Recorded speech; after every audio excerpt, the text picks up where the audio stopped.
السلام علیکم ورحمۃ اللہ وبرکاتہ.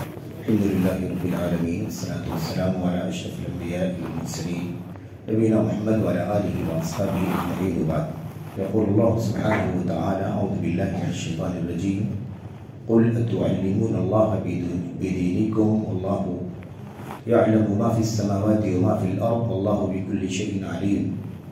اس آیت کریمہ میں اللہ سبحانہ وتعالی نے یہ بات بیان فرمائی ہے نبی کریم صلی اللہ علیہ وسلم کو مخاطب کرتے ہوئے، حکم دیتے ہوئے آپ کہہ دیجئے کہ کیا تم اللہ تبارک و تعالیٰ کو اپنے دین کے بارے میں خبر دے رہے ہو؟ کیا تم اللہ تبارک و تعالیٰ کو بتا رہے ہو اپنے دین کے بارے میں؟ جبکہ اللہ تبارک و تعالیٰ خوب جانتا ہے جو کچھ آسمانوں میں ہے اور جو کچھ زمینوں میں ہے. آسمان کی ساری چیزیں، آسمانوں کی ساری چیزیں، زمینوں کی ساری چیزیں اللہ تبارک و تعالیٰ اچھی طرح سے جانتا ہے. واللہ بکل شیء علیم، اور اللہ تبارک و تعالیٰ ہر چیز کا خوب علم رکھنے والا ہے. اس آیت کریمہ کا جو سیاق ہے، جو پس منظر ہے، وہ یہ ہے کہ اعراب نے، دیہاتیوں نے یہ بات کہی تھی کہ ہم ایمان لائے. قالت الاعراب آمنا قل لم تؤمنوا، دیہاتیوں نے کہا ہم ایمان لائے. اے اللہ کے نبی آپ کہہ دیجئے لم تؤمنوا، تم ایمان نہیں لائے ہو، ولکن قولوا اسلمنا، تم یہ کہو کہ ہم اسلام لائے. ولما يدخل الایمان فی قلوبکم، کیونکہ ایمان اب تک تمہارے دلوں میں داخل نہیں ہوا ہے. تو یہ جو اعراب نے، دیہاتیوں نے کہا تھا کہ ہم ایمان لائے ہیں، تو وہ ہے کہ اللہ تبارک و تعالیٰ کو بتا رہے تھے کہ ہم ایمان والے ہیں، ایمان لائے ہیں.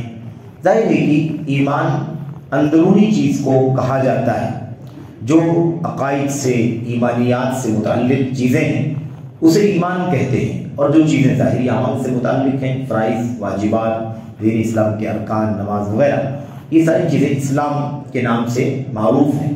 تو جب اعراب نے یہ کہا کہ ہم ایمان لائے ہیں، تو چونکہ وہ اندر کی چیز ہے، عقیدے سے متعلق ہے، چھپی ہوئی چیز ہے، اللہ تبارک و تعالیٰ اسی سے آپ نے فرمایا کہ یہ لوگ کہہ رہے ہیں کہ ہم ایمان لائے ہیں، تو کیا اللہ تبارک و تعالیٰ کو بتا رہے ہیں کہ ان کا دین کیا ہے؟ اپنے دین کے بارے میں یہ لوگ اللہ تبارک و تعالیٰ کو خبر دے رہے ہیں، اللہ تبارک و تعالیٰ کو انفارم کر رہے ہیں. تو اصل میں دو باتیں ہیں. ایک تو یہ کہ اللہ تبارک و تعالیٰ کو یہ کہنا کہ ایمان لائے ہیں. اگر تم ایمان والے ہو اور واقعی ایمان اس طرح سے تمہارے دلوں کے اندر، تمہارے داخل میں، تمہارے اندر اس طرح سے ہے جس طرح سے اللہ تبارک و تعالیٰ کو مطلوب ہے، تو اللہ خوب جانتا ہے کہ تم ایمان والے ہو، تمہیں بتانے کی کہاں ضرورت ہے. دوسرا مسئلہ یہ ہے کہ تم ایمان والے نہیں ہو، اسلام والے ہو، یعنی تمہارے اندر ابھی اسلام، ایمان نہیں داخل ہوا ہے، تمہارے یہاں اسلام ہے، تم اسلام لائے ہو اور اللہ تبارک و تعالیٰ کو یہ کہہ رہے ہو کہ ہم ایمان لائے ہیں. تو ایک تو یہ کہ اللہ تبارک و تعالیٰ کو بتلانا، خبر دینا، اور دوسری چیز وہ چیز بتلانا جو حقیقت میں نہیں ہے. یعنی یہ کہنا کہ ہم ایمان لائے ہیں حقیقت کے خلاف ہے، کیونکہ اللہ تبارک و تعالیٰ فرماتا ہے کہ ابھی ان کے دلوں میں ایمان داخل نہیں ہوا ہے. ان سے کہو کہ کہیں ایمان لائے ہیں، اسلام لائے ہیں، کیونکہ ایمان دلوں میں داخل نہیں ہوا ہے. تو یہ اصل میں اسی سیاق میں اللہ تبارک و تعالیٰ نے بطور توبیخ، یعنی ڈانٹ کے، بطور زجر کے، آگاہ کرنے کے لیے اللہ تبارک و تعالیٰ نے فرمایا قل اتعلمون اللہ بدینکم واللہ یعلم ما فی السماوات وما فی الارض. آپ ان سے کہیے کہ کیا تم اللہ تبارک و تعالیٰ کو اپنے دین کے بارے میں بتا رہے ہو، جبکہ اللہ تبارک و تعالیٰ تو آسمانوں کی، زمینوں کی ساری چیزوں سے واقف ہے، اور اللہ تعالیٰ ہر چیز کا علم رکھنے والا ہے. ظاہر ہے کہ اللہ تبارک و تعالیٰ ہر چیز کا علم رکھتا ہے، اور یہاں پر اللہ تبارک و تعالیٰ کے علم کا احاطہ اور شمول بتانا مقصود ہے کہ اللہ کا علم ہر چیز کو گھیرے ہوئے ہے. اللہ تعالیٰ کا علم ہر چیز کو شامل ہے، کوئی چیز باہر نہیں ہے اس سے، اور کسی حیثیت سے باہر نہیں ہے. کوئی چیز چھوٹی ہو، بڑی ہو، ظاہر ہو، باطن ہو، یا مثال کے طور پر وہ چیز جو ہے وہ بڑی مقدار اس کی زیادہ ہو یا کم ہو، اس سے قطع نظر ہر چیز کو اللہ تبارک و تعالیٰ جانتا ہے. اللہ تبارک و تعالیٰ فرماتا ہے عندہ مفاتیح الغیب لا یعلمها الا هو. اللہ تبارک و تعالیٰ ہی کے پاس غیب کی کنجیاں ہیں جنہیں اللہ کے سوا کوئی نہیں جانتا. ظاہر ہے کہ ان کا تذکرہ اللہ تبارک و تعالیٰ نے فرمایا کہ غیب کی کنجیاں کیا کیا ہیں، جیسا کہ سورہ لقمان کے اخیر میں اللہ تبارک و تعالیٰ نے فرمایا. دوسری آیت کریمہ میں اللہ تبارک و تعالیٰ نے یہ چیز فرمائی ہے ہوا اعلم بكم اذ انشأكم من الارض واذ انتم اجنة في بطون امهاتكم فلا تزكوا انفسكم هو اعلم بمن اتقى. اللہ تبارک و تعالیٰ تمہارے بارے میں خوب جانتا ہے اسی وقت سے جب اس نے تمہارا وجود کیا تھا، جب تمہیں وجود بخشا تھا، تمہیں زمین سے نکالا تھا، یعنی آدم علیہ السلام کی پیدائش سے لے کر کے اسی وقت سے اللہ تبارک و تعالیٰ خوب جانتا ہے تمہیں. اور تم سب کے بارے میں الگ الگ جب تم اپنے ماؤں کے پیٹوں میں بچے کی شکل میں تھے اور ابھی پرورش کے مختلف مرحلوں سے گزر رہے تھے، تخلیق تمہاری نہیں ہوئی تھی، اسی وقت سے اللہ تبارک و تعالیٰ تمہارے بارے میں خوب جانتا ہے. هو اعلم بمن، اللہ فرماتا ہے فلا تزکوا انفسکم، اس لیے تم اپنی پارسائی نہ بیان کرو، اپنے نفس کا تزکیہ، اپنی ذات کی صفائی نہ بیان کرو کہ تم ایسے ہو، تم ایسے ہو، تم ایسے ہو، بہت اچھے ہو، ایمان والے ہو وغیرہ. هو اعلم بمن اتقى، اللہ تبارک و تعالیٰ بہت اچھی طرح سے جانتا ہے، سب سے زیادہ علم رکھتا ہے ان لوگوں کے بارے میں جو متقی ہیں، جن کے ہاں تقویٰ ہے. کون تقویٰ شاہ ہے اللہ تبارک و تعالیٰ خوب جانتا ہے. تو بہرحال اللہ تبارک و تعالیٰ نے اس آیت کریمہ میں اپنے احاطہ علم کا اور علم کے شمول کا تذکرہ فرمایا ہے کہ کوئی چیز اللہ تبارک و تعالیٰ کے علم سے باہر نہیں ہے، نہ ماضی کی، نہ حال کی، نہ مستقبل کی. اللہ تبارک و تعالیٰ اسے بھی جانتا ہے جو ہو چکا ہے، اسے بھی جانتا ہے جو ہو رہا ہے، اور اسے بھی جانتا ہے جو ہوگا. اور جو کچھ نہیں ہوا ہے اللہ تبارک و تعالیٰ اسے بھی جانتا ہے کہ اگر وہ ہوتا یا وہ چیزیں ہوتی تو کیسے ہوتی، خوب جانتا ہے اللہ تبارک و تعالیٰ. اللہ تبارک و تعالیٰ کے علم اور بندوں کے علم میں فرق یہ ہے، گرچہ دونوں کے لیے اللہ تبارک و تعالیٰ نے علم کا استعمال فرمایا. اللہ تبارک و تعالیٰ بھی علیم ہے، صاحب علم ہے، اور اللہ تعالیٰ نے بندوں کو بھی فرمایا کہ یہ بھی علم والے ہیں. بندگان کے علم میں اور اللہ تبارک و تعالیٰ کے علم میں بہت نمایاں فرق ہے. بندے علم والے ہیں اپنی حیثیت سے، اپنے اعتبار سے، اپنی طبیعت اور مزاج اور اپنی بندگی کے اعتبار سے، بشریت کے اعتبار سے. اور اللہ تبارک و تعالیٰ علم والا ہے اپنے مقام بلند کے اعتبار سے، اپنے کمال کے اعتبار سے، اپنی ربوبیت الوہیت کے اعتبار سے، اپنے اسماء و صفات کے اعتبار سے. کما یلیق بجلالہ وعظمتہ وسلطانہ، جیسے اللہ تبارک و تعالیٰ کا مقام ہے، اس کی شان، اس کی عظمت ہے، اس طرح سے اللہ تبارک و تعالیٰ جانتا ہے. ہمارا علم محدود ہے، لمیٹڈ ہے، سمٹا ہوا ہے، ناقص ہے. اللہ تبارک و تعالیٰ کا علم ان تمام کمیوں سے، تمام عیوب سے، تمام خامیوں سے بالا تر ہے، اس سے منزہ، مراد اور ایسے ہی مبرہ اور پاک ہے اللہ تبارک و تعالیٰ کا علم. ہم اسی چیز کو جانتے ہیں جو ہمارے دائرہ ادراک میں، دائرہ حواس میں جو چیزیں آتی ہیں اسی کو ہم جانتے ہیں. لیکن ظاہر ہے کہ اللہ تبارک و تعالیٰ کے لیے کوئی قید نہیں ہے.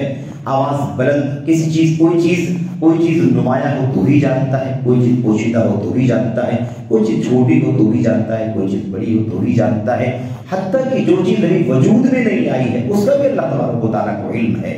وہ دل کی دھڑکنوں کو بھی جانتا ہے. یعلم خائنۃ الاعین وما تخفی الصدور، اللہ تبارک و تعالیٰ آنکھوں کی خیانتوں کو بھی جانتا ہے اور سینوں میں چھپے ہوئے بھیدوں کو، رازوں کو بھی جانتا ہے. ان اللہ علیم بذات الصدور، اللہ تبارک و تعالیٰ سینوں کے رازوں کو، سینوں کے بھیدوں کو بھی جانتا ہے. تو اللہ تبارک و تعالیٰ کا علم ہر چیز کو محیط ہے، کوئی چیز اس کے دائرے علم سے باہر نہیں ہے. وَأَحَاطَ بِكُلِّ شَيْءٍ عِلْمًا، اللہ تبارک و تعالیٰ نے ہر چیز کو اپنے علم سے گھیر رکھا ہے. تو یہ بہرحال متعدد آیتیں ہیں، متعدد حدیثیں ہیں. کوئی بھی ذرہ کہیں بھی زمین و آسمان میں ایسا نہیں ہے جو اللہ کے علم سے باہر ہو. کوئی پتا ایسا نہیں ہے روئے زمین پر، آسمان و زمین کے بیچ میں جو اللہ تبارک و تعالیٰ کے علم سے خارج ہو. تمام چیزیں اللہ تبارک و تعالیٰ کے علم میں ہیں.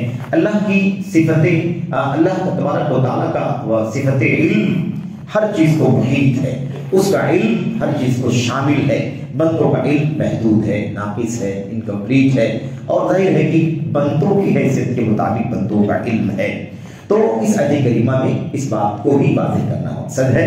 ایک تو اعراب کو، دیہاتیوں کو ڈانٹنا مقصد ہے، اور پھر اللہ تبارک و تعالیٰ کو اللہ تبارک و تعالیٰ کو اپنی ذات کے بارے میں بتلانا ہے کہ اللہ تبارک و تعالیٰ آسمان و زمینوں کی ہر چیز کا علم رکھنے والا ہے اور ہر چیز کے علم کے اندر ہے. تو بہرحال اللہ سے دعا کریں کہ اللہ تبارک و تعالیٰ ہمیں اور آپ کو اس صفت علم کو، اللہ تبارک و تعالیٰ کی جاننے کی توفیق عطا فرمائے. اور اللہ تبارک و تعالیٰ کی یہ صفت بھی کمال کی صفت ہے، کمال کی صفت ہے.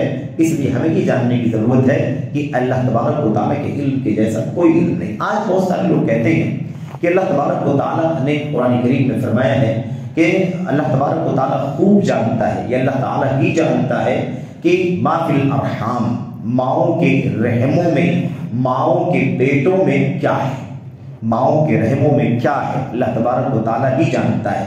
جبکہ آج ہمارے پاس جدید ٹیکنالوجی، مشینری اور سائنس کی ترقیات کے نتیجے میں بہت ساری چیزیں ایسی ہیں جو مشینوں کا لینس بھی دیکھ لیتا ہے کہ ماؤں کے پیٹوں میں کیا ہے، بچہ ہے یا بچی ہے، یا مثال کے طور پر وہ ناقص ہے یا مکمل ہے، یا ایسے ہی مثال کے طور پر وہ صحیح سالم ہے یا عیب وغیرہ اس کے اندر موجود ہے، اس کے حواس سارے کام کر رہے ہیں یا نہیں کام کر رہے ہیں وغیرہ، یہ ساری چیزیں مشینوں کو بھی معلوم پڑ جاتی ہیں۔ تو پھر اللہ تبارک و تعالیٰ کے پاس کس طرح سے غیب کی کنجیاں ہیں اور اس طرح سے کس طرح سے ان دونوں چیزوں میں تطبیق دی جا سکتی ہے۔ تو دیکھیں اصل میں بات بہت واضح ہے کہ اللہ تبارک و تعالیٰ کا علم ہر چیز کو محیط ہے، ماضی، حال، مستقبل کی کوئی قید نہیں ہے۔ اللہ تبارک و تعالیٰ جانتا ہے کہ ماؤں کے پیٹوں میں کیا ہے۔ کس نے کہا کہ اس کا مطلب صرف اتنا سا ہے کہ بچہ ہے کہ بچی، یہ اللہ تعالیٰ جانتا ہے۔ کس نے کہا کہ وہ ناقص ہے، کامل ہے، یہی اللہ تبارک و تعالیٰ جانتا ہے۔ کس نے کہا کہ اس کا مطلب یہ ہے کہ وہ صحیح سالم ہے یا عیبدار ہے، اللہ تبارک و تعالیٰ یہی جانتا ہے۔ اللہ تبارک و تعالیٰ ماؤں کے پیٹوں میں کیا ہے سب جانتا ہے۔ اس کا مطلب یہ ہے کہ جب سے وہ نطفہ قرار پایا اس کے بہت پہلے سے جانتا ہے، اور اس کے بعد بچہ پیدا ہو جائے گا، ناقص ہوگا، کامل ہوگا، بچہ ہوگی، بچی ہوگی، اس کے بعد کب تک زندہ رہے گا، 100 سال، اس سے کم، اس سے زیادہ، اس کی نیکی، اس کی بدی، اس کا عمل، اس کا کردار، عقیدہ، سب کچھ جانتا ہے اللہ تبارک و تعالیٰ۔ تو کیا یہ مشینیں جانتی ہیں تمام چیزوں کو؟ تو اصل میں یہی ہے کہ ہم نے وَمَا قَدَرُ اللَّهَ حَقَّ قَدْرِهِ، ہم نے اللہ تبارک و تعالیٰ کی قدر نہیں پہچانی۔ ہم آسانی سے جھٹ سے اللہ تبارک و تعالیٰ کی صفت کو اٹھا کر کے مشینوں کے حوالے کر دیتے ہیں، جدید ٹیکنالوجی کے حوالے کر دیتے ہیں کہ دیکھو اس کی معلومات تو یہاں بھی ہو جاتی۔ یہ ہماری بھی سوچ کی محدودیت ہے، ہماری بھی عقل کی کمی ہے، ہماری بھی علموں، ہمارے بھی ادراک کا نقص ہے کہ ہم اس طرح سے آسانی کے ساتھ رب ذوالجلال کی کلام کی آیتوں کی گہرائی کو اور اس کے وسیع دائرے کو سمجھنے کے بجائے ہم اسے اپنی محدود عقل اور سوجھ بوجھ کے مطابق اسے محدود مشینوں اور اسے محدود ٹیکنالوجی کے وسائل کے حوالے کر دیتے ہیں۔ یہ بڑی افسوسناک بات ہے۔ تو اللہ تبارک و تعالیٰ کا علم شامل ہے اس کے ازل سے لے کر اس کے ابد تک، جب تک دنیا میں تب تک اس کے ذرے ذرے کو جانتا ہے۔ اس کی موت ہو جائے گی تو کہاں ہوگی، کس حالت میں ہوگی، اور مرنے کے بعد اس کا حشر نشر کیا ہوگا، اس کا انجام کیا ہوگا، وہ جنتی ہوگا، جہنمی ہوگا، ساری چیزوں کو اللہ تبارک و تعالیٰ جانتا ہے۔ ظاہر ہے کہ ہم سب کا وجود ماؤں کے رحموں کے اندر ہوا، ہر شخص اپنی ماں کے پیٹ سے جنم لے رہا ہے۔